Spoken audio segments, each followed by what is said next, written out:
اعوذ باللہ من الشیطان الرجیم بسم اللہ الرحمن الرحیم قل اعوذ برب الفلق من شر ما خلق ومن شر غاسق اذا وقب ومن شر النفاثات في العقد ومن شر حاسد اذا حسد بسم اللہ الرحمن الرحیم قل اعوذ برب الناس ملک الناس الہ الناس من شر الوسواس الخناس الذي يوسوس في صدور الناس من الجنة والناس۔ تو کہہ میں پناہ میں آیا صبح کے رب کی، ہر چیز کی بدی سے جو اس نے بنائی، اور بدی سے اندھیرے کی جب سمٹ آئے، اور بدی سے عورتوں کی جو گرہوں میں پھونک مارے، اور بدی سے برا چاہنے والے کی جب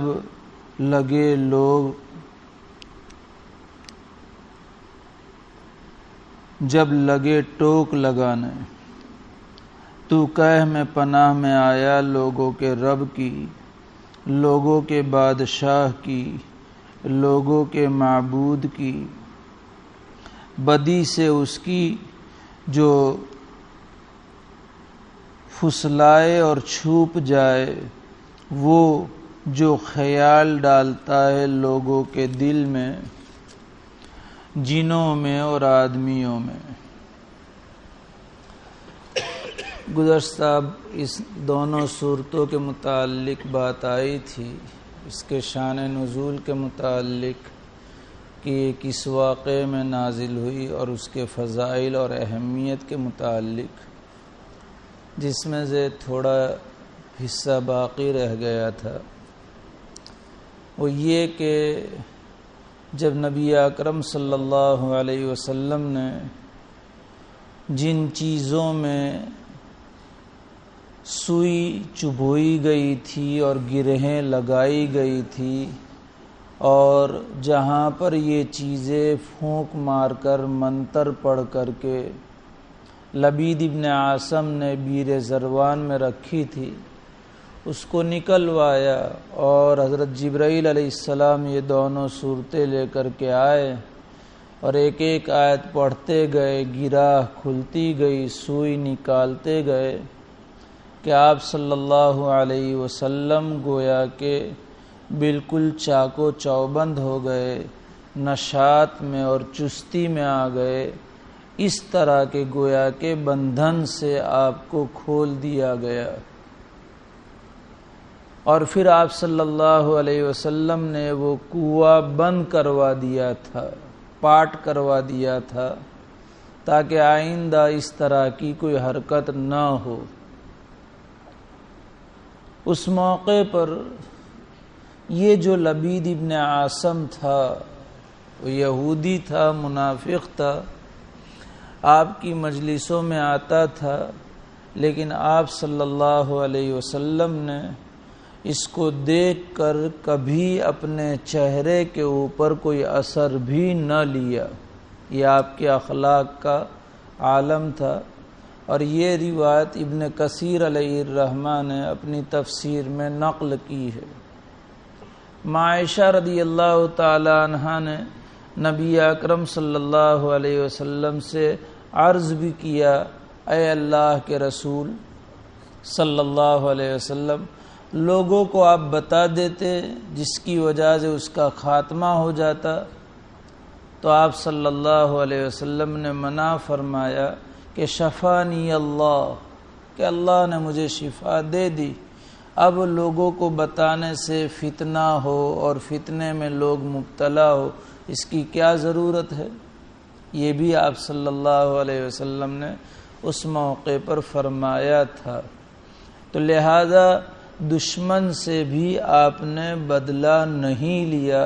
جس دشمن نے یہاں تک آپ کے ساتھ حرکت کی تھی۔ صاف طور پر شمائل ترمذی میں غالباً حضرت انس رضی اللہ، یقیناً حضرت انس رضی اللہ تعالیٰ عنہ کی روایت ہے کہتے ہیں منتقم رسول اللہ صلی اللہ علیہ وسلم لنفسہ خاصتاً، کہ آپ صلی اللہ علیہ وسلم نے اپنی ذات مبارکہ کے لیے کبھی بھی کسی سے کوئی بدلہ نہیں لیا۔ جہاں آپ صلی اللہ علیہ وسلم نے بدلہ لیا ہے وہاں کوئی نہ کوئی مصلحت اسلامی یا مسلمانوں کی یا دیگر صحابہ کی ضرورت، لیکن آپ نے اپنے لیے کبھی بھی بدلہ نہیں لیا ہے۔ کبھی واقعہ آئے گا کہ بنو قریظہ کے موقع پر ایک یہودن نے آپ کو زہر دیا اور اچھا خاصا گوشت میں زہر ملا کر کے دیا۔ آپ صلی اللہ علیہ وسلم پر اس کا اثر بھی ہوا۔ بوٹی نے بطور معجزے کہ آپ کو بتا دیا کہ آپ مجھے نہ نگلیے، مجھے زہر پلا کر کے دیا گیا ہے۔ پھر حضرت جبرائیل بھی تشریف لائے اور بتا دیا، لیکن آپ صلی اللہ علیہ وسلم نے اس عورت کو معاف کر دیا۔ البتہ اس گوشت کے کھانے کی وجہ سے برا ابن معرور رضی اللہ تعالی عنہ کی 1 مہینے کے بعد وفات ہوئی تھی، تو آپ صلی اللہ علیہ وسلم نے اس عورت کو برا ابن معرور رضی اللہ تعالی عنہ کے اولیاء کے سپرد کیا، تو انہوں نے پھر قصاص میں اس کو قتل کروا دیا، لیکن آپ نے اپنی ذات کے لیے اس سے کوئی بدلہ نہیں لیا، معاف کر دیا۔ تو یہ تھوڑا سا حصہ باقی تھا۔ آگے بڑھتے ہوئے اب چونکہ ان دونوں صورتوں کا نزول اسی جادو کے متعلق ہوا ہے، اس لیے مناسب، جیسا کہ مفسرین نے ان صورتوں کی تفسیر میں لکھا بھی ہے کہ جادو، جس کو عربی میں سحر کہتے ہیں، اس کی کیا حقیقت ہے، کسے کہتے ہیں، اس کے کیا احکام ہیں، کس طرح کا ہوتا ہے، پھر شریعت میں اس کے کیا مسائل ہے، اس کو بھی مناسب انداز میں ذکر کر دیا جائے تاکہ ہم لوگوں کو بھی اس میں کچھ فائدے یقیناً ہے۔ سحر یہ عربی کا لفظ ہے، اور عربی میں سحر کا معنی ہر وہ اثر، وہ چیز کا اثر جو ظاہر ہو لیکن اس کے اسباب معلوم نہ ہو، کہ بھئی یہ ہوا لیکن کیوں ہوا، اس کے اسباب ہماری عقل سے، ہماری نگاہ سے مخفی ہو، اس کو عربی میں سحر کہا جاتا ہے۔ مثال کے طور پر سمجھانے کے لیے کہ کل کی تاریخ لکھی ہوئی ہے لیٹر کے اوپر، اور وہ لیٹر روانہ ہوا ہے، خط روانہ ہوا ہے جدہ سے مثلاً، اور آج ہمیں مل گیا، اور بائی پوسٹ ملا، اس کے اوپر پوسٹ کا سکہ بھی ہے۔ ایک مثال سمجھنے کے لیے کہ بھئی یہ خط جدہ میں فلاں آدمی رہتا ہے، اس نے لفافے میں بند کر کے روانہ کیا ہے، آج ہمیں کیسے مل رہا ہے، اس کے اسباب ہمارے سامنے نہیں ہیں، تو اس کو لغت کے اعتبار سے سحر کہا جائے گا۔ آدمی اس کے اثرات، اس کے اسباب متعدد ہو سکتے ہیں۔ آدمی کوئی منتر پڑھے اور اس کا اثر ظاہر ہو، لیکن سامنے والے کا اس کے اوپر یہ کہ یہ منتر پڑھنے کی وجہ سے ہوا ہے، یہ ظاہر نہ ہو۔ آدمی مسمرزم، جس کو اردو میں کہا جاتا ہے قوت خیالیہ، آدمی اپنی قوت خیالیہ، اپنی عبادات اور ریاضتوں کے نتیجے میں سامنے کے دماغ اور سامنے کے سوچنے کے اوپر ایسا اثر ڈالے کہ اس کے اوپر اس کی نگاہوں میں ویسا ہی دکھائی دے، تو اس کو دکھائی دے رہا ہے، اس کے سامنے وہ حقیقت ہیں لیکن اس کے اسباب نہیں ہیں۔ اور کبھی ایسا ہوتا ہے کسی مخلوق کی مدد سے جس مخلوق کو اللہ تبارک تعالیٰ نے انسان سے کئی گنا زیادہ طاقتیں دے رکھی ہیں، جنات، شیاطین، کہ اللہ تبارک تعالیٰ نے ان کو مختلف شکلوں میں متشکل ہونے یعنی بدلنے کی طاقت دی ہے۔ اللہ تعالیٰ نے انہیں ہوا میں اڑنے کی طاقت دی ہے۔ اللہ تعالیٰ نے ان کو ایسا بنایا ہے کہ وہ ہم کو دیکھ سکتے ہیں، ہم ان کو نہیں دیکھ سکتے۔ تو کوئی آدمی کوئی ایسا کام کرے ان لوگوں کی مدد سے بظاہر، تو چونکہ ہماری عقل میں وہ چیز آئی نہیں لیکن اس کے اسباب بھی ہماری نگاہ میں مخفی ہے، تو اس کو سحر کہا جائے گا از روئے لغت کے اعتبار سے۔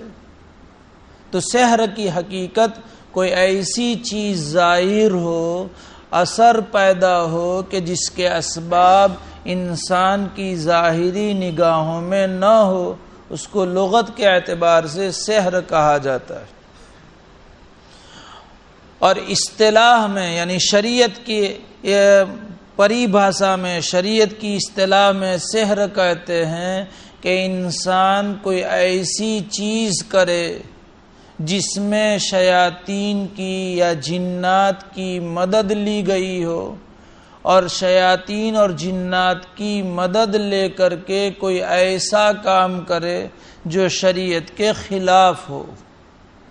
اور شیاطین اور جنات کی مدد لینے کے لیے شریعت کے خلاف کام کرنے کی متعدد شکلیں ہیں۔ ایک تو یہ کہ شیاطین کو ہی اصل مدد کرنے والا سمجھے اللہ کو چھوڑ کر کہ یہی کرتے ہیں اور ان سے اس طرح کے کام لیوے، جنات سے اس طرح کے کام لیوے، تو ظاہر بات ہے کہ اس کو سحر کہا جائے گا۔ اور کبھی ایسے کام کرنے کے لیے شیاطین کو خوش کرنا پڑتا ہے، جناتوں کو خوش کرنا پڑتا ہے، اور اس میں ان کی تعریف کرنی پڑتی ہے، اور تعریف میں جو وہ کلمات کہے وہ کلمات کہنے پڑتے ہیں، جس کو ہم منتر جنتر کہتے ہیں، جس کو ہم کلمات کہ وہ کلمات کہیں جن کلمات سے ان کی تعریف ہوتی ہو اور اللہ تبارک تعالیٰ ان سے ناراض ہوتے ہوں، تو پھر وہ خوش ہو کر کے اس کے منشا کے مطابق وہ کام کرتے ہیں۔ کبھی اس کے لیے کہ شیاطین اور جنات سے کام نکالنے کے لیے کسی انسان کو ناحق مار کر کے قتل کر کے اس کے خون سے تعویذ لکھے جاتے ہیں، تو اس کی وجہ سے بھی انسان یہ جنات اور شیاطین خوش ہوتے ہیں اور پھر اس کے منشا کے مطابق کام کرتے ہیں۔ کبھی ایسا ہوتا ہے کہ چونکہ شیاطین اور جنات میں اغلبیت یہ ناپاکی کو پسند کرتے ہیں، تو یہ آدمی ناپاکی میں رہتا ہے، جنابت کی حالت میں رہے، ناپاکی کے ساتھ رہے، اپنے جسم میں ناپاکی، اپنے جسم پر، اپنے کپڑوں پر ناپاکی، ناپاک جگہوں اور ناپاکی کے اڈوں کے اوپر ہی وہ اپنا مسکن اور اپنی رہائش بنائے ہوئے ہیں، یا خاص طور پر ایسا جب کام کرنا ہو تو وہ ان جگہوں کا سہارا لے جس کی بنیاد پر یہ لوگ خوش ہو اور پھر اس کے منشا کے مطابق کام کرے۔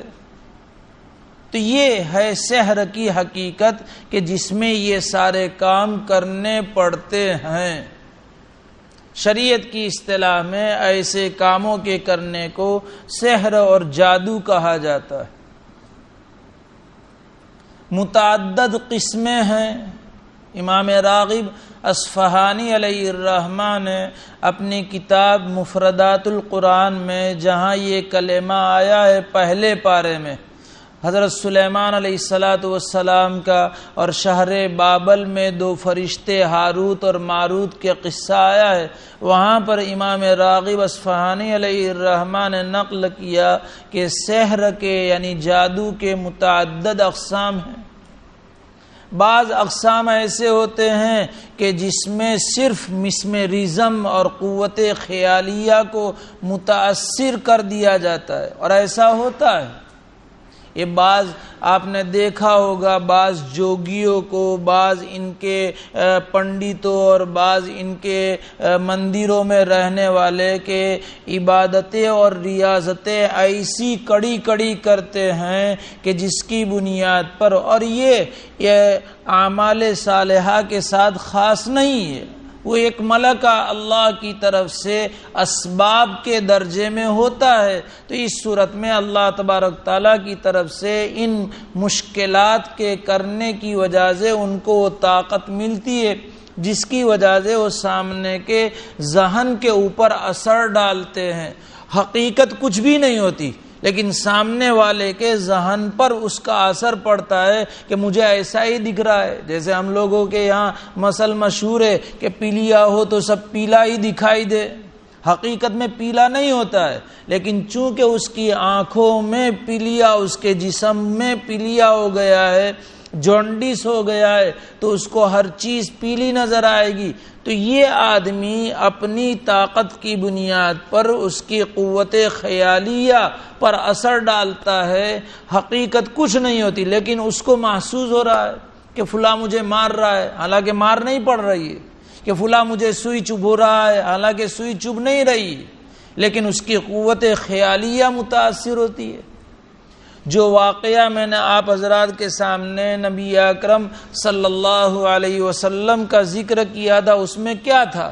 آپ کی قوت خیالیہ پر اثر ہوا تھا کہ آپ نے کام نہیں کیا ہے اور آپ یہ سمجھتے تھے کہ وہ کام میں نے کر لیا ہے۔ اپنی ازواج مطہرات کے پاس آپ حقوق زوجیت ادا کرنے کے لیے تشریف نہیں لے گئے ہیں، اور آپ کی قوت خیالیہ یہ سمجھتی تھی کہ میں اپنے حقوق ادا کر کے آیا ہوں، اپنی بیوی سے مل کر کے آیا ہوں، حالانکہ آپ نے نہیں کیا ہوتا تھا۔ تو قوت خیالیہ متاثر ہوئی۔ حضرت موسیٰ علیہ السلام کے مقابلے میں فرعون نے جادوگروں کو بلایا تھا، تو ان جادوگروں نے موسیٰ علیہ السلام کے اوپر جو جادو پیش کیا تھا وہ کیا تھا؟ یہی قوت خیالیہ تھی۔ یخیل الیہ انہا تسعی، قرآن میں بھی صاف طور پر کہ موسیٰ علیہ السلام کی قوت خیالیہ میں یہ ہو رہا ہے کہ وہ سانپ بن کر کے ان کی طرف دوڑ کر کے آ رہے ہیں، حالانکہ انہوں نے لاٹھیاں اور رسیاں ڈالی تھی، لاٹھیوں کے اوپر رسی لپیٹ کر کے ڈالی تھی، اور میدان میں وہ لاٹھیاں اور رسیاں ہی تھی، لیکن انہوں نے اپنے فن کی بنیاد پر حضرت موسیٰ علیہ السلام کے ذہن میں یہ اثر پیدا کیا۔ اب موسیٰ علیہ السلام اس کو سانپ سمجھ رہے ہیں، اور سمجھ یہ رہے کہ وہ میری طرف لپک کر کے اور دوڑ کر کے آ رہے ہیں۔ تو یہ بھی جادو کی ایک قسم ہے کہ آدمی کی قوت خیالیہ کو انسان ختم کر دے کسی بھی طریقے سے، اور ہوتا یہ ایک جادو یہ ہے، کبھی اس قوت خیالیہ کو ختم کرنے میں انسان یا جو بھی سحر کرنے والا ہو شیاطین اور جنات کی مدد لیتے ہیں، اور اس کی بنیاد پر وہ لوگ اس کی قوت خیالیہ کے اوپر اثر انداز ہوتے ہیں، اثر ڈالتے ہیں۔ اور یہ بھی قرآن سے ثابت ہے۔ اللہ تعالیٰ نے قرآن کریم میں ان لوگوں کا کام ہی یہ بتایا، قُلْ هَلْ أُنَبِّئُكُمْ عَلَى مَنْ تَنَزَّلُ الشَّيَاطِينُ تَنَزَّلُ عَلَى كُلِّ أَفَّاكٍ أَثِيمٍ يُلْقُونَ السَّمْعَ وَأَكْثَرُهُمْ كَاذِبُونَ۔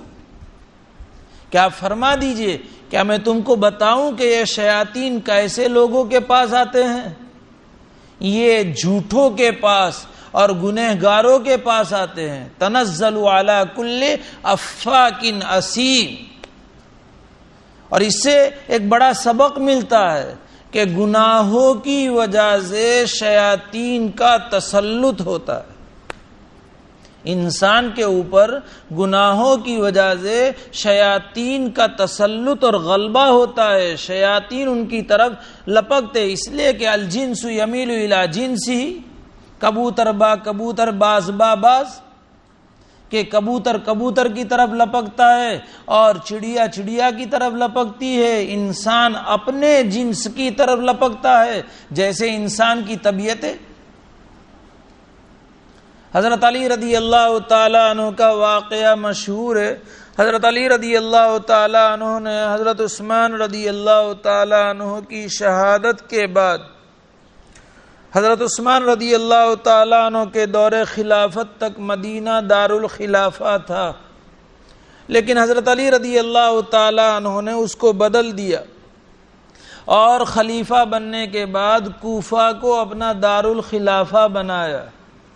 تو مدینہ منورہ سے جب کوفہ گئے،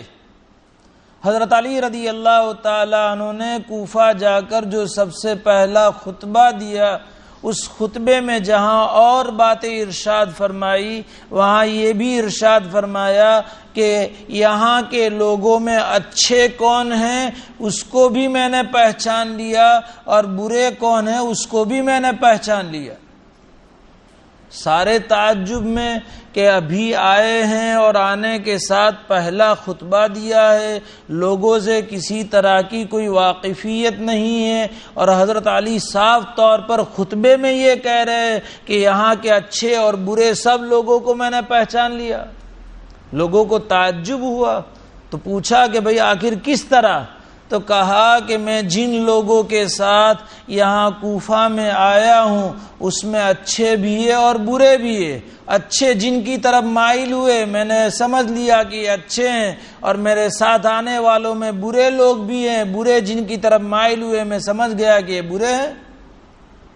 اس لیے کہ حضرت علی کے ساتھ کوئی سب ہی مخلص لوگ نہیں تھے۔ حضرت علی کے زمانے میں خوارج کا ایک فتنہ کھڑا ہوا تھا، حضرت علی رضی اللہ تعالیٰ عنہ کے زمانے میں شیعیت پیدا ہوئی تھی، یہ جو آج کل کے شیعہ ہے اس کا وجود حضرت علی رضی اللہ تعالیٰ عنہ کے زمانے سے ہیں، جو حضرت علی کی تعریف میں پہاڑ بناتے تھے۔ تو یہ سب لوگ حضرت علی کے ساتھ کوفہ پہنچے تھے، اور پھر وہ لوگ اپنے جنس کی طرف مائل ہوئے۔ تو مجھے بتانا یہ ہے کہ برے کاموں کی وجہ سے شیطان کا تسلط ہوتا ہے، تنزل علی کل افاک اثیم، اور اسی بنیاد پر انسان، اور یہ تو ٹھیک ذرا بیچ میں ایک آیت فی الفور ذہن میں آئی کہ ہم لوگوں کا حال تو ٹھیک، خود قرآن کریم نے گناہوں کی وجہ سے شیطان کے غلبہ پانے کا واقعہ صحابہ کے متعلق نقل کیا ہے، جو قدسی صفات تھے آپ علیہ الصلاۃ والسلام کے لیے صحبت کے طور پر اللہ نے اپنے رسول کے لیے پاکیزہ طبیعتوں کو پسند فرمایا تھا۔ قرآن نے اس کا نقشہ کھینچا ہے، اور واقعہ آپ سب کے سامنے ہے، میں اشارہ کرتا ہوں چلو صرف احد میں ٹیلے کے اوپر 50 صحابہ کے اوپر عبداللہ ابن جبیر رضی اللہ تعالیٰ عنہ کو امیر بنا کر کے مقرر کیا تھا، یہ فرماتے ہوئے کہ کچھ بھی ہو جائے تمہیں یہاں سے ہٹنا نہیں ہے، چاہے ہم غالب ہوں چاہے ہم مغلوب ہوں۔ لیکن ابتدائی غلبے کی وجہ سے 39 یا 40 صحابہ میدان، اس ٹیلے کو چھوڑ کر میدان میں آ گئے مال غنیمت کو جمع کرنے کے لیے۔ امیر صاحب نے سمجھایا بھی کہ آپ علیہ السلام نے منع فرمایا ہے، لیکن وہ سمجھے کہ نہیں، ایک وقت تک تھا اب نہیں ہے۔ آخر اس کی وجہ سے ہوا جو کچھ ہوا، نتیجہ قرآن نے اس کا نقشہ کھینچا ہے، فَأَزَلَّهُمُ الشَّيْطَانُ بِبَعْضِ مَا كَسَبُوا، کہ ان کی اس غلطی کی وجہ سے شیطان نے ان کو پھسلا دیا اور گناہ میں مبتلا کر دیا اور ان کو میدان چھڑوا دیا۔ تو گویا کہ ایک نافرمانی آپ علیہ السلام کی گرچہ اجتہادی تھی، اور ایسے پاک باز لوگوں پر اتنی چھوٹی غلطی کی بنیاد پر شیطان حاوی ہو گیا تو ہم لوگوں کا کیا حال؟ گناہوں میں لت پت ہو اور شیطان سے پھر ہم چھوٹنا چاہے تو کہاں سے شیطان سے چھٹکارا ہوگا؟ قرآن کہہ رہا ہے تنزل علی کل افاک اثیم، افاک جن کی طبیعتوں میں جھوٹ پیوست ہو چکا ہے، جو جھوٹ میں ہر وقت مست رہتے ہیں اور جو گناہوں میں رچے پچے رہتے ہیں، ایسے لوگوں پر شیاطین اترتے ہیں اور ان کو پھر سنی سنائی ہوئی باتیں یلقون السمع ان کے دلوں میں، ان کے کانوں میں، ان کے ذہنوں میں بھرتے ہیں اور پھر یہ اس کو بازار میں پڑی کے بنا کر کے روانہ کرتے ہیں۔ افواہیں، یہ افواہ کا کیا مطلب؟ ہم کہتے ہیں نا افواہ پھیلی، افواہ پھیلی، یہ افواہ فوہن کی جمع ہے، یعنی صرف منہ کی باتیں جس کی کوئی حقیقت نہ ہو، جس کو ہم پڑی کا کہتے ہیں، اور جیسی باتیں ویسے پڑی کے بنا کر کے ہم جانے دیتے ہیں۔ بات کی تحقیق یہ مسلمان کا شیوا ہونا چاہیے۔ آپ صلی اللہ علیہ وسلم نے روایت میں ارشاد فرمایا کفا بالمرء کذبا ان یحدث بکل ما سمع، آدمی کے جھوٹا ہونے کے لیے کافی ہے کہ وہ سنی ہوئی بات کو بیان کرنا شروع کر دے کہ ہاں میں نے سنا تھا، ہاں میں نے سنا تھا، میں نے بھی سنا تھا، اور سنتے سنتے پورے جگہ پر سب کے چرچے میں یہ بات آ جائے، اور پھر اگر وہ کہتے ہیں نا کھودے تو چوہا نکلا، پہاڑ کھودا اور نکلا چوہا، کہ پہاڑ کے نیچے سے سونا نکلنے والا ہے، سونا نکلنے والا ہے، اور سارے انتظامات کر دیے گئے اور سارے، لیکن کچھ بھی نہیں نکلا، اور پھر وہ باپو بھی گم ہو گئے۔ یہ تحقیق کفا بالمرء کذبا ان یحدث بکل ما سمع، یہ انسان کا افاق جھوٹے لوگوں پر، گنہگاروں پر یہ شیاطین آتے ہیں اور سنی ہوئی باتیں جس کی کوئی حقیقت نہیں ہے۔ قرآن کہہ رہا ہے وَأَنْتُمْ كَاذِبُونَ کہ یہ لوگ جھوٹے ہوتے ہیں جو اس طریقے سے سنی ہوئی باتوں کو آگے روانہ کرتے ہیں۔ تو یہ شیاطین ایسے لوگوں پر آ کر کے ان کی مدد کرنے کے لیے سامنے والے کی قوت ذہنیہ اور قوت خیالیہ اور قوت فکریہ کو متاثر کرتے ہیں کہ اس کی صحیح استعداد، اس کی صحیح صلاحیت، اس کی صحیح سوچ اور صحیح فکر یہ ماری جائے اور وہ صحیح کام نہ کر سکے۔ تو یہ ہے کبھی آدمی اپنی ریاضتوں کے ذریعے کرتا ہے اور کبھی اس میں شیطان کی مدد لیتا ہے، لیکن ہوتا ہے صرف جس کو ہم کہتے ہیں نظر بندی، کہ صرف آنکھوں تک یہ محدود ہوتا ہے، حقیقت اس کی کچھ بھی نہیں ہوتی۔ تیسری قسم کہ کبھی جادو کے ذریعے سے حقیقت بھی بدل جاتی ہے۔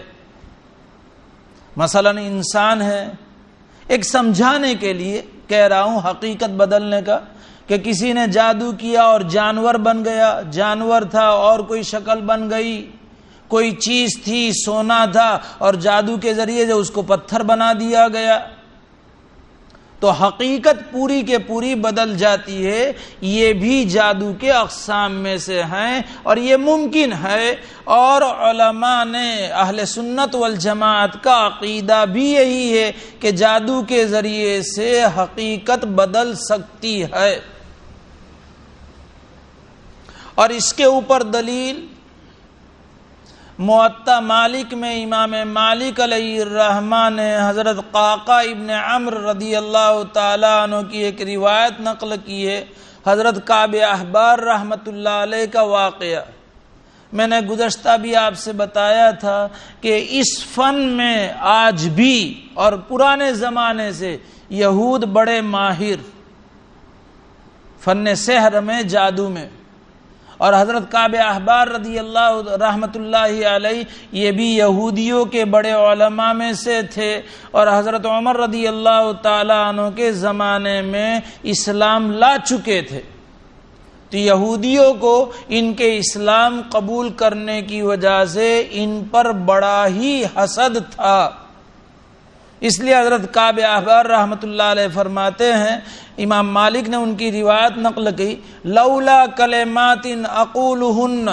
لجعلنی الیہود حمارا، کہ اگر چند کلمات جس کو میں روزانہ نہ پڑھتا تو یہ یہود مجھے گدھا بنا دیتے۔ یہاں ایک مطلب یہ بھی ہو سکتا ہے کہ یہ لوگ میری عقل کو ختم کر دیتے، گدھا بیوقوف جانور مشہور ہے،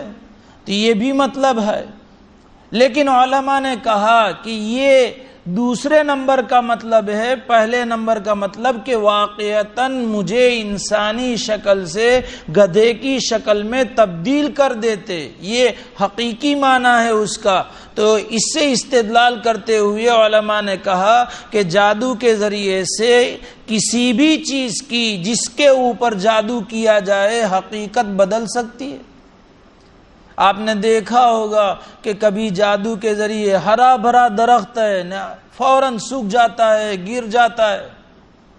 اس درخت کی حقیقت جادو کے ذریعے سے پتے کھرنے لگتے ہیں۔ بارش کے موسم میں جہاں موسم خزاں نہیں ہوتی بلکہ موسم بہار، یہ تو پتوں کے اور درختوں کے اور پھل پھول کے بڑھنے کا اور پنپنے کا موسم ہے، لیکن ایسے موقع پر بالکل پتے گر رہے ہیں، دھیرے دھیرے ٹہنیاں خشک ہو رہی ہے، تنا خشک ہو گیا اور سارا گر کر کے ختم ہو گیا، تو کیا ہوتا ہے؟ اس کی حقیقت بدل دی گئی۔ تو حضرت کعب احبار رحمۃ اللہ علیہ کے اس واقعے سے علماء نے کہا کہ یہ حقیقت بھی بدل سکتی ہے۔ چنانچہ کعب احبار رحمۃ اللہ علیہ سے پوچھا گیا کہ وہ کلمات کیا ہیں جن کلمات کو آپ پڑھنے کی وجہ سے بچے ہوئے، تو انہوں نے بتایا، اعوذ باللہ العظیم الذی لیس شیء اعظم منہ وبکلمات اللہ التامات التی لا یجاوزہن بر ولا فاجر وباسماء اللہ الحسنى کلھا ما علمت منہا وما لم اعلم من شر ما خلق وبرأ وذرأ۔ یہ کلمات ہے، اعوذ باللہ العظیم الذی لیس شیء اعظم منہ، میں اللہ کی جو بڑی عظمت والے ہیں ان کی پناہ پکڑتا ہوں کہ جس کے مقابلے میں کوئی بھی چیز عظمت والی نہیں۔ وَبِكَلِمَاتِ اللَّهِ التَّامَّاتِ الَّتِي لَا يُجَاوِزُهُنَّ بَرٌّ وَلَا فَاجِرٌ، اور اللہ تعالیٰ کے ان پورے کلمات کی برکت سے میں پناہ پکڑتا ہوں کہ جو کلمات کسی بھی نیک سے بھی خالی نہیں ہے اور کسی فاجر سے بھی خالی نہیں ہے، یعنی ان کا اللہ تعالیٰ کے ان کلمات نے تمام مخلوقات، تمام اچھے اور تمام برے لوگوں کا احاطہ کیے ہوئے ہیں۔ وَبِكَلِمَاتِ اللَّهِ التَّامَّاتِ الَّتِي لَا يُجَاوِزُهُنَّ بَرٌّ وَلَا فَاجِرٌ وَبِأَسْمَاءِ اللَّهِ الْحُسْنَى كُلِّهَا مَا عَلِمْتُ مِنْهَا وَمَا لَمْ أَعْلَمْ، اور اللہ تعالیٰ کے ان تمام اچھے ناموں کے وسیلے سے اور برکت سے میں پناہ پکڑتا ہوں جو میرے علم میں ہے اور جو میرے علم میں نہیں ہے۔ یہ تو 99 نام ایک فضیلت کے ساتھ ہے کہ من احصاها دخل الجنہ، کہ جو ان ناموں کو یاد کر لے، جو ان ناموں کو روزانہ پڑھ لے، جو ان ناموں کی صفات اپنے اندر اختیار کر لے تو جنت میں داخل ہو جائے گا۔ باقی اللہ تعالیٰ کے نام 99 میں منحصر نہیں ہے۔ امام قرطبی علیہ الرحمہ نے لکھا ہے کہ میں نے اللہ تعالیٰ کے ناموں کو تلاش کیا، 3000 سے زائد پایا اللہ تعالیٰ کے نام، اور قرآن میں بہت سارے جیسے ذوالبطش الشدید وہ ان 99 ناموں میں نہیں ہے۔ تو اس طریقے سے مجھے سمجھانا یہ ہے کہ وَبِأَسْمَاءِ اللَّهِ الْحُسْنَى كُلِّهَا مَا عَلِمْتُ مِنْهَا وَمَا لَمْ أَعْلَمْ، کہ اللہ تعالیٰ کے ان تمام اچھے ناموں کی برکت سے کہ جن کو میں جانتا ہوں اور جن کو میں نہیں جانتا، پناہ پکڑتا ہوں کس سے؟ من شر ما خلق وبرأ وذرأ، ان تمام مخلوقات کے شر سے جس کو اللہ تعالیٰ نے پیدا کیا، وبرأ اور اس کو چلایا، وذرأ اور اس کو پھیلایا۔ تو ان کلمات کو پڑھتا ہوں، ان کلمات کی برکت سے یہودیوں کا جادو کا اثر مجھ پر نہیں ہوتا۔ تو یہ کلمات پڑھ لیے جائے روزانہ تو اس صورت میں جادو کے اثر سے محفوظ ہوا جائے گا انشاءاللہ، جیسے حضرت کعب احبار رحمۃ اللہ علیہ محفوظ رہے۔ تو غرض یہ کہ یہ جادو کے اقسام ہیں۔ اس کے بعد یہ بات بھی سمجھ لینا چاہیے کہ چونکہ جادو کی جو حقیقت ہمارے سامنے آئی کہ کوئی چیز ظاہر ہو اور اس کا اثر ہمیں معلوم نہ ہو، اس کو سحر کہتے ہیں۔ بظاہر یہی چیز معجزے میں بھی ہوتی ہے کہ اللہ نے اپنے برگزیدہ نبی کے ہاتھ پر کوئی چیز ظاہر فرمائی، اسباب اس کے کچھ نہیں۔ یہ کہ چاند کے 2 ٹکڑے کیے آپ صلی اللہ علیہ وسلم نے، حالانکہ اس کے اسباب کچھ نہیں ہیں، اشارہ کرنے سے کوئی چاند کے 2 ٹکڑے ہو جاتے ہیں۔ تو اس میں بھی کہ یہ ظاہر ہوا لیکن اسباب نہیں ہے، اس میں بھی ظاہر ہوا لیکن اسباب نہیں ہے، تو پھر جادو میں اور معجزے میں کیا فرق؟ فرق بہت واضح ہے کہ اس میں اسباب تو ہوتے ہیں لیکن وہ ہماری نگاہوں سے مخفی ہوتے، جاننے والے جانتے ہیں، اور معجزے میں کوئی سبب نہیں ہوتا ہے، وہ براہ راست اللہ کا فعل ہوتا ہے۔ صرف فرق یہ ہے کہ اللہ کا فعل نبی کے ہاتھوں اللہ تعالیٰ ظاہر کرواتے، باقی اس میں نبی کا کوئی دخل نہیں ہے۔ اگر نبی کا معجزے میں دخل ہوتا تو کفار مکہ اور ہر زمانے کے لوگوں نے اپنے نبیوں سے اپنی چاہت کے مطابق معجزات کا مطالبہ کیا، لیکن ان نبیوں نے یہی جواب دیا کہ بھئی ہمارے اختیار میں نہیں۔ ان کفار مکہ نے کہا تھا کہ پہاڑ سونے کے کر دیے جائے اور آپ کے پیچھے چلا کرے، یہ پہاڑ ہم سے ہٹا دیے جائے اور تنگی ہماری دور کر دی جائے، لیکن کوئی بھی ان کا معجزہ پورا نہ کیا گیا۔ خود نبی اکرم صلی اللہ علیہ وسلم سے صاف طور پر یہ ارشاد ہے کہ میرے اختیار میں نہیں ہے، اور قرآن نے بھی اس کی شہادت دی۔ بدر کے موقع پر آپ نے ایک مٹھی کنکری لے کر کے پھینکی جو سب کی آنکھوں میں پہنچ گئی۔ اللہ تعالیٰ نے اس کو کیا فرمایا؟ وَمَا رَمَيْتَ إِذْ رَمَيْتَ وَلَكِنَّ اللَّهَ رَمَى، آپ نے نہیں پھینکا ہے، اللہ نے پھینکا ہے۔ تو گویا کہ خود اللہ تعالیٰ فرماتے ہیں کہ اس میں آپ کا ذرہ برابر دخل نہیں، ہمارے فعل ہے اور ہماری قدرت ہے۔ تو نبی کے معجزے میں یہ بات یقینی ہے کہ وہاں اسباب ظاہری طور پر کچھ بھی نہیں ہوتے، اور یہاں اسباب ہوتے ہیں لیکن وہ اسباب نگاہوں سے اوجھل ہوتے ہیں۔ جیسے حضرت موسیٰ حضرت سلیمان علیہ السلام کے سامنے ملکہ سبا بلقیس کا تذکرہ آیا اور اس کے تخت کا تذکرہ آیا، تو حضرت سلیمان علیہ السلام نے اپنے لوگوں سے کہا کہ بھئی اس کے ملک سے اس کا تخت یہاں کون لائے گا؟ قرآن نے نقشہ کھینچا ہے، قال عفریت من الجن انا آتیک بہ قبل ان تقوم من مقامک وانی علیہ لقوی امین۔ ایک بڑے بھاری ہیکل جن نے کہا کہ آپ اپنی مجلس سے اٹھیں گے اس سے پہلے میں لا کر کے حاضر کرتا ہوں۔ اب مان لو مثال کے طور پر تخت آ گیا لیکن دوسرے لوگوں کے سامنے اس کی حقیقت واضح نہ ہو، لیکن اسباب تو اس میں ہیں، لوگوں کی نگاہوں سے مخفی۔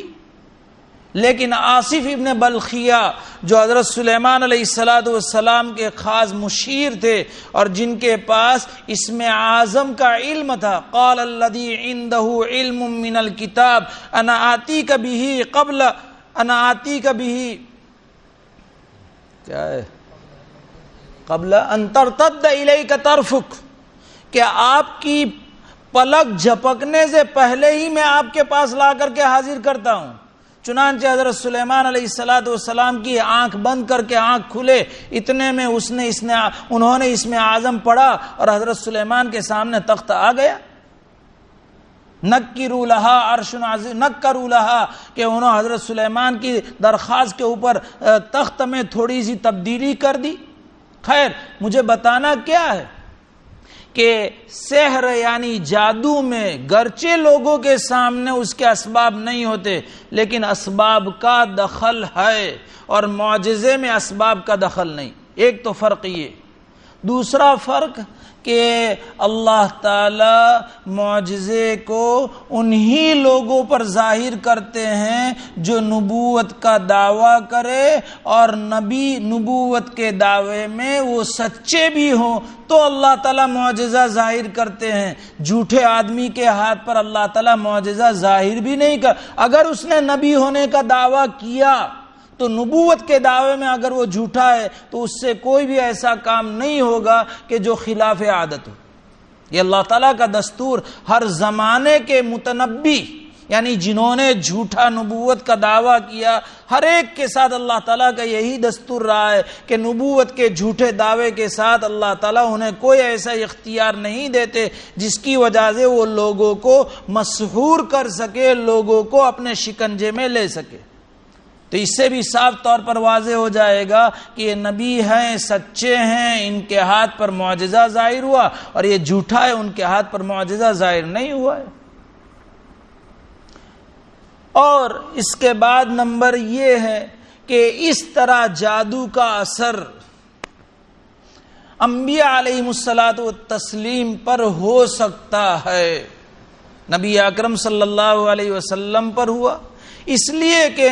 آپ علیہ السلام بھی چاہے جتنے بھی بڑے مرتبے پر، اللہ کے بعد سب سے بڑا مرتبہ آپ کا، لیکن انسان ہونے کے ناطے انسانی صفات آپ کے ساتھ ہیں۔ کھانا ہے، پینا ہے، آرام کرنا ہے، شادیاں کرنا ہے، بیوی بچے کا ہونا ہے۔ اسی طریقے سے جیسے عام انسان کے اوپر اس طرح جادو کا اثر مرتب ہو سکتا ہے، نبی اکرم صلی اللہ علیہ وسلم کے اوپر بھی ہوا، انبیاء اس سے مستثنا نہیں۔ خود قرآن نے حضرت موسیٰ علیہ السلام کے بارے میں نقل کیا، فَأَوْجَسَ مِنْهُمْ خِيفَةً مُوسَىٰ، کہ جب دیکھا جادوگروں نے لاٹھیاں اور رسیاں ڈالی اور حضرت موسیٰ علیہ السلام کے قوت خیالیہ اور ذہن میں کہ سانپ بن کر کے میری طرف دوڑے چلے آ رہے، تو موسیٰ علیہ السلام ڈرے۔ اللہ تعالیٰ کو سمجھانا پڑا، لا تخاف، مت ڈرو۔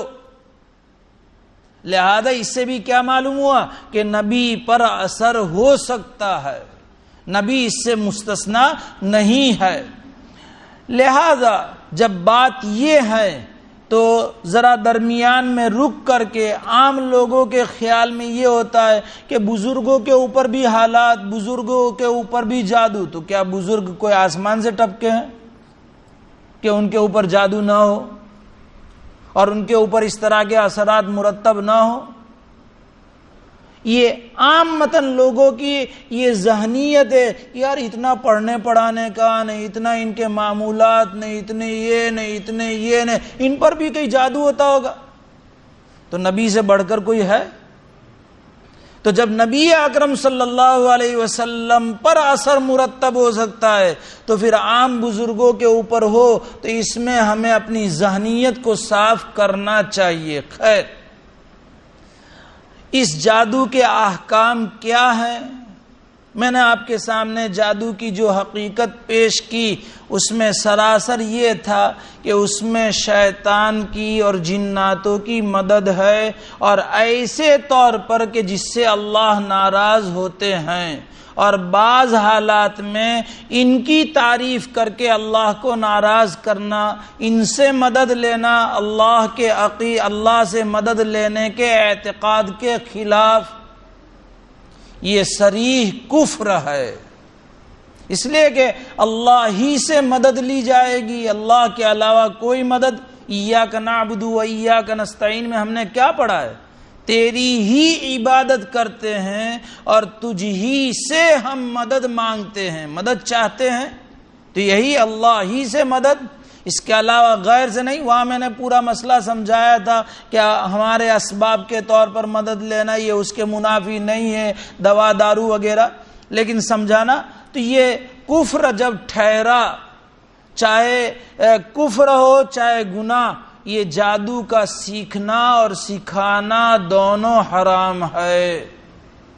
جس جادو کے سیکھنے اور سکھانے میں کفر کا ارتکاب، شرک کا ارتکاب اور عقیدے کے خراب ہونے کا یقین یا ظن غالب ہے کہ جس میں کلمات کفر بولنے پڑتے ہیں، منتر جپنے پڑتے ہیں، ان کو خوش کرنے کے لیے اللہ کی الوہیت اور اللہ کی قدرت کے خلاف ان کے گن گانے پڑتے ہیں، تو اس صورت میں یہ کفر ہے. تو ایسا سیکھنا بھی کفر ہے، ایسا سکھانا بھی کفر ہے.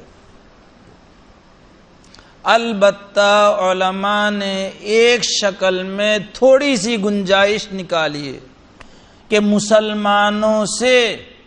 مضرت یعنی ان کی تکلیفوں کو دور کرنے کی غرض سے، کہ جس میں اس طرح کے کلمات کے جس میں حقیقتاً کفر اور شرک لازم نہ آتا ہو تو سیکھنا جائز ہے. جس میں کفر اور شرک کا ارتکاب نہ ہو، عقیدہ نہ بگڑتا ہو، تو ایسی صورت میں ایسے جادو کا سیکھنا مسلمانوں سے نقصان کو دور کرنے کی نیت سے جائز ہے بس. باقی اس کے علاوہ اور حالات میں اس کا سیکھنا سکھانا جائز نہیں ہے. یہی حکم تعویذ کا، پلیتوں کا جو بنائے جاتے ہیں، اگر اس میں ایسے کلمات ہیں کہ جس میں شیطان کو، جناتوں کو خوش کرنا اور اللہ کے خلاف عقائد ہیں، تو ایسے تعویذ وغیرہ کا بھی حکم یہی ہے کہ یہ حرام ہے. یا جس میں گناہ کہ کسی انسان کو ناحق قتل کر کے اس کے خون سے تعویذ لکھنا پڑے، یا کہ جنابت کی حالت میں رہنا پڑے اور اس کی وجہ سے فرائض کا ترک، گندگیوں میں ملوث رہنا پڑے اور پھر وہ تعویذ لکھے، چاہے پھر وہ تعویذ اچھے کلمات سے لکھے، یہ بھی حرام ہے اور گناہ کبیرہ کا مرتکب ہوتا ہے انسان اس طرح سے کرنے والا. اور اگر تعویذ یا جھاڑ پھونک، منتر ایسے کلمات سے کہ جن کلمات کا معنی معلوم نہیں، بہت سارے کلمات کتابوں میں ایسے لکھے علماء نے کہ جن کے کلمات کا معنی معلوم نہیں ہے، تو لکھا ہے فقہا نے کہ ایسے مشتبہ کلمات کہ جس کا معنی واضح نہیں ہے کہ اس میں شرک ہے، کفر ہے یا شرک اور کفر نہیں ہے، تو ایسے کلمات سے جھاڑ پھونک کرنا، ایسے کلمات کو لکھ کر کے تعویذ دینا، یہ بھی گناہ کبیرہ کا مرتکب ہونا ہے اور یہ بھی ناجائز ہے. البتہ قرآن کے کلمات، احادیث میں وارد شدہ کلمات یا وہ کلمات کہ جس میں کسی کفر، شرک، اسی طرح بد عقیدگی میں مبتلا ہونے کا یقین یا ظن غالب نہیں ہے اور اس کا معنی ہمیں معلوم ہے اور وہ اچھے مقصد کے لیے کیا جا رہا ہے تو جائز ہے. ورنہ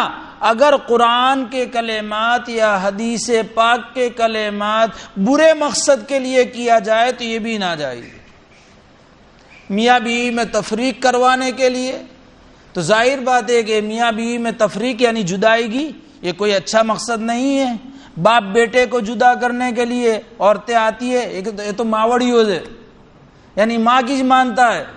یہ اپنے باپ کیج مانتا ہے. ہماری تو اس لیے اپنے شوہر کو اپنے قابو میں کرنے کے لیے اور ماں اور باپ سے جدا کرنے کے لیے صحیح طور پر بھی اگر تعویذ کرتی ہے تو اس صورت میں یہ تعویذ کرنا یا اسی طریقے سے دوستوں کے درمیان صرف حسد کی وجہ سے جدائی کرنے کے لیے صحیح کلمات سے تعویذ کرنا یا کسی کے مال کے اوپر حسد کی وجہ سے اس طرح سے گندے کام کرنا، یہ کسی بھی حال میں جائز نہیں ہے. یہ تھے مختصراً سحر کے متعلق احکامات اور اس کے متعلق باتیں۔ اب اس کے بعد آئیے قرآن کریم کی آیات جو اللہ تعالیٰ نے اس واقعے پر نازل فرمائی اس کے کیا حقیقت ہیں۔ قل اعوذ برب الفلق، آپ کہہ دیجئے کہ میں پناہ پکڑتا ہوں صبح کے پروردگار کی۔ اعوذ برب الفلق، میں پناہ پکڑتا ہوں صبح کے پروردگار کی۔ رب کا معنی تو رب العالمین میں آ چکا ہے، ہم سمجھ چکے ہیں۔ فلق کا کیا معنی؟ عربی کے اعتبار سے فلق کے معنی ایسی چیز کہ جس کے اندر پھٹن پیدا ہو اور اس میں سے کوئی چیز ظاہر ہو اور نکلے، اس کو کہتے ہیں فلق۔ مثلا زمین پھٹی اور اس میں سے دانہ نکلا، پھلی پھٹی اور اس میں سے دانہ نکلا، گیہوں کی بالیوں میں پھلی کے اندر زمین سے نکلا، پتھر پھٹا اور اس میں سے پانی نکلا، درخت، یہ کھجور کا درخت اور جتنے بھی درخت ہے، بیج پھٹا اور اس میں سے تنا نکلا، پودا نکلا، پتی نکلی اور اس میں سے پودا ہوا، اس میں سے تنا ہوا اور پھر درخت بنا۔ تو فلق کے معنی کسی چیز کے پھٹنے کے اور اس کے بعد اس میں سے کسی چیز کے نکلنے کے ہیں۔ اور قرآن میں باری تعالیٰ نے اسی معنی میں اپنے لیے فالق کا لفظ استعمال فرمایا، ان اللہ فالق الحب والنوى، یقیناً اللہ تعالیٰ بیج کو اور گٹھلیوں کو پھاڑنے والے ہیں۔ زمین میں بیج ڈال دیتے ہیں، اس کو ختم کر کے زمین کو چیر کر کے اس میں سے نکالنے والے اللہ ہے۔ بیج گٹھلیاں، آم کی گٹھلی، کھجور کی گٹھلی، اسی طریقے سے بادام کی گٹھلی اور طرح طرح کی زمین میں ڈال دی، لیکن اللہ تعالیٰ اس کو ختم کر کے زمین کو پھاڑتے ہیں اور اس میں سے پھر پودا اور پھر اس میں سے تنا اور درخت نکالتے۔ تو باری تعالیٰ نے اپنے لیے فالق کا لفظ استعمال فرمایا، ان اللہ فالق الحب والنوى۔ یہاں پر فلق کا ترجمہ صبح سے کیا کہ صبح کے رب کی میں پناہ میں آتا ہوں، میں پناہ حاصل کرتا ہوں۔ چونکہ صبح بھی جب ظاہر ہوتی ہے تو تاریکی ہٹ جاتی ہے اور اس میں سے نور نکلتا ہے، تاریکی چھٹ جاتی ہے اور اس میں سے روشنی نکلتی ہے، اس وجہ سے صبح کو بھی فلق کہا گیا ہے۔ تو میں فلق کے، صبح کے رب کی پناہ پکڑتا ہوں۔ اور باری تعالیٰ نے اپنی ساری صفات کے مقابلے میں یہاں فلق کو استعمال کیا۔ دیکھیے اس اعتبار سے جو فلق کا معنی آیا، یہ روشنی کی اصل ہوئی۔ روشنی اب یہاں سے بڑھنا شروع ہوئی تو گویا کہ اصل ہوئی روشنی کی۔ اور یہ بات ہم اپنے اعتبار سے سمجھتے ہیں کہ اگر کوئی آدمی ہماری نافرمانی کرے تو ہم اس کی شکایت کس سے کریں گے؟ اس کے اوپر والے سے۔ آفیسوں میں کوئی ہماری نہ مانے تو ہم اپنے اوپر والے سے کہ یہ ہمارا مانتا نہیں ہے جو آپ نے کام سپرد کیا ہے۔ وہ اگر نہ مانے تو پھر اس کے اوپر والے سے، پھر اس کے اوپر والے سے۔ تو چونکہ ساری برائیوں کی جڑ، ساری قسم کی برائیاں یہ اللہ تبارک تعالیٰ ہی سے پناہ پکڑی جائے۔ بھئی کسی انسان کی طرف کہ بیٹا نہیں مانتا ماں سے شکایت کرے، نہیں مانتا باپ سے شکایت کرے، نہیں مانتا تو پھر اس کے اوپر دادا کا اثر چلتا ہے تو دادا سے نہ، سب کی، جیسے یہاں فلق کے معنی اصل کہ نور کی اصل ہے، ویسے تمام شرور سے بچنے کے لیے تمام چیزوں کا جس کے اختیار میں، جس کے قبضے میں تمام چیزیں، اسی سے ہم کیوں پناہ نہ مانگے؟ اسی کی پناہ میں کیوں نہ چلے جائے؟ اس لیے یہاں فلق کا لفظ استعمال فرمایا ہے اور دوسری صفات کو اللہ تبارک تعالیٰ نے استعمال نہیں فرمایا۔ ایک بات یہ جس کو تفسیر عزیزی میں حضرت شاہ عبدالعزیز صاحب محدث دہلوی علیہ الرحمہ نے نقل کیا ہے، اور بعض مفسرین نے کہا کہ فلق کا لفظ استعمال کرنے میں نیک فالی ہے، کہ جیسے رات کا اندھیرا ختم ہو گیا، تاریکی چھٹ گئی اور نور ظاہر ہوا، اور آدمی کو اس کی وجہ سے طبیعت میں نشاط پیدا ہو جاتا ہے، تو ویسے چونکہ اس سورت کا نزول بھی جادو کے توڑ کے لیے ہوا ہے، تو وہ اللہ تعالیٰ جو رات کی تاریکی دور کرنے پر اور دین کے نور لانے پر قادر ہے صبح کے ذریعے سے، وہ اللہ تعالیٰ جادو کا توڑ کرنے کے اوپر بھی قادر ہے، اور جادو کے اثرات ختم کر کے ہماری طبیعتوں میں نشاط لانے پر قادر ہے۔ یہ نیک فالی لینے کے لیے اللہ تبارک تعالیٰ نے فلق کا لفظ استعمال فرمایا۔ اسلام میں نیک فالی تو مطلوب بھی ہے اور اچھی چیز بھی ہے۔ نیک فالی کا مطلب اچھے نام سے اچھا مطلب نکالنا۔ مثلا ہم بیٹھے ہوئے ہیں مجلس میں، اور ایسی مجلس میں کہ جس میں اندھیرا ہے، اور اتنے میں کوئی نور الدین نام کا آ گیا یا محمد نور نام کا آ گیا، اب نیک فالی لیوے کہ اللہ انشاءاللہ نور لائیں گے، روشنی آ جائے گی، تو نیک فالی ہے۔ جیسے صلح حدیبیہ کے موقع پر سہیل ابن عمرو آئے تھے، بعد میں اسلام لے آئے، اس اعتبار سے آئے تھے کہہ رہا ہوں، تو آپ نے فرمایا کہ قد سہل اللہ لکم امرکم، کہ اللہ تعالیٰ نے اب تمہارے لیے تمہارا معاملہ آسان کر دیا، تو سہیل سے آپ نے آسانی کا معنی لیا۔ تو یہ آپ صلی اللہ علیہ وسلم کو نیک فالی پسند تھی، لیکن بد فالی کہ کسی کے آنے پر کوئی برائی پیش آئے، کہ تو آیا نے لائٹ گئی، بھئی اس کے آنے میں نے لائٹ کے جانے میں کیا نسبت، آج صبح کس کا منہ دیکھا ہے کہ یار پورا دن آج خراب جاتا ہے، جہاں میں جاتا ہوں وہاں ناکامی ناکامی، تو بھئی کسی کے منہ دیکھنے میں اور ناکامی میں کیا نسبت ہے؟ یہ ہمارے عرف میں اس طرح کے جملے ہم بولتے ہیں اور اس طرح کے استعمال کرنے میں کوئی جھجک محسوس نہیں کرتے، یہ بدفعلی ہے۔ اور نبی اکرم صلی اللہ علیہ وسلم نے ارشاد فرمایا لا طیرہ، اسلام میں نحوست اور بدفعلی ہے ہی نہیں، کہ اس طرح کہ بھئی تو آیا نے لائٹ گئی، کیا معلوم آج پہلے کس کا چہرہ دیکھا تھا، نہیں یہ ہو رہا ہے، تو یہ اسلام میں نہیں ہے۔ تو میں عرض یہ کر رہا تھا کہ باری تعالیٰ نے فلق کا لفظ جو استعمال فرمایا نیک فالی کے لیے، کہ جو اللہ تعالیٰ جو رب صبح کا مالک ہے، اور اس نے نور